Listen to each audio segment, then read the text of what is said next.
मेरा नाम सैम है। मैं पढ़ाई के दौरान अलग अलग पार्ट टाइम जॉब किया करता था कुछ पैसे कमाने के लिए, और इस बार मेरी जॉब पिज़्ज़ा डिलीवरी बॉय की लगी थी। मुझे काफ़ी रात हो चुकी थी। इस बार मैं अपना आखिरी पिज़्ज़ा डिलीवर करने जा रहा था। जहाँ पिज़्ज़ा डिलीवर करना था मैं वहाँ पहुँच तो गया, लेकिन वो घर बहुत ही पुराना लग रहा था और वहाँ आसपास कहीं लाइट भी नहीं थी।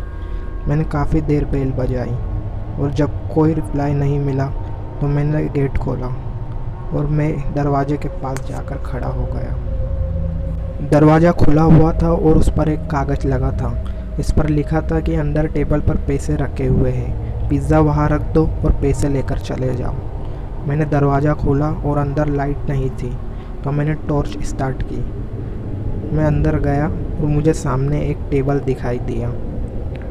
टेबल पर कुछ पैसे रखे हुए थे। मैंने पिज़्ज़ा वहाँ पर रख दिया और जल्दी से पैसे जेब में डाल लिए। तभी दरवाज़ा बंद हो गया।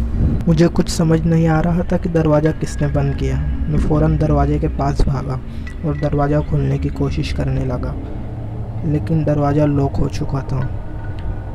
मैंने इधर उधर आवाज़ लगाई कि किसने दरवाज़ा बंद किया है। तभी वहाँ पर एक फ़ोन बजने की आवाज़ सुनाई दी। मैंने फ़ोन उठाया तो फ़ोन पर एक आदमी कह रहा था, अगर तुमने मेरी बात नहीं मानी तो तुम जल्द ही मर जाओगे। क्या बकवास कर रहे हो तुम आखिर हो कौन? मैंने उससे कहा। किचन में जाओ। उसने ये कहा और फ़ोन काट दिया। मैंने दोबारा उसे फ़ोन करने की कोशिश की, लेकिन फ़ोन में नेटवर्क ही नहीं था। मैंने एक एक करके वहाँ की हर खिड़की को खोलने की कोशिश की, लेकिन वो खिड़कियाँ खुल ही नहीं रही थी। मैंने सीढ़ियों पर लगी खिड़की को भी खोला, लेकिन वो भी नहीं खुली। फिर मैंने अपने मोबाइल की टॉर्च लगाई और धीरे धीरे किचन की तरफ बढ़ने लगा। मैंने जब किचन का दरवाज़ा खोला तो किचन पर एक टेबल के ऊपर टाइमर था और एक कागज़ रखा हुआ था। उस पर 10 मिनट का टाइमर लगा हुआ है, ये लिखा हुआ था। फिर मैं किचन पर कुछ हथियार ढूंढने की कोशिश करने लगा जिससे मैं दरवाज़ा खोल सकूं, लेकिन फिर मुझे एक दरवाज़ा दिखाई दिया। मैं उसके अंदर गया तो वहाँ पर बहुत ही गंदी स्मेल आ रही थी। चलते चलते मैं किसी चीज़ से टकराया। जब मैंने नीचे देखा तो वहाँ पर बाथटब था और उसमें कुछ गर्म पानी उबल रहा था। वो सारी बदबू उसी से आ रही थी। जैसे ही मैंने ये देखा मुझे घबराहट सी लगने लगी और उल्टियाँ होने लगी। तभी मेरी नज़र कोने में बनी एक खिड़की पर पहुंची। मैं फ़ौरन उस खिड़की पर चढ़ गया और बाहर देखने पर मुझे 2 लोग जाते दिखाई दिए। मैंने उन्हें आवाज़ भी लगाई, लेकिन उन्हें आवाज़ सुनाई नहीं थी। तभी टाइमर बजने की आवाज़ आई। टाइमर बजते ही किसी के दरवाज़ा खोलने की आवाज़ आई। मैं फ़ौरन देखने के लिए बाहर आया कि कौन आया है, और जैसे ही मैंने देखा मेरे रोंगटे खड़े हो गए। सामने एक भयानक सा आदमी खड़ा हुआ था जिसके हाथ में कुल्हाड़ी थी।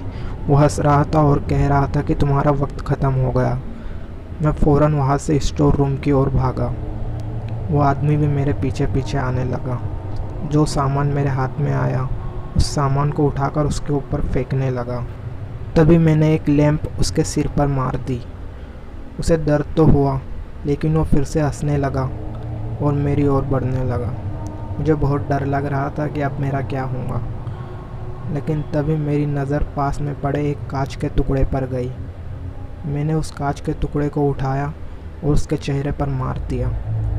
उसे थोड़ा दर्द हुआ। फिर मैं वहाँ से भाग गया और भागते हुए फ़ौरन हॉल की तरफ पहुँचा। उस आदमी ने दरवाज़ा खोल दिया था, इसलिए मैं बाहर आ गया और फ़ौरन अपनी स्कूटर पर बैठकर वहाँ से निकल गया।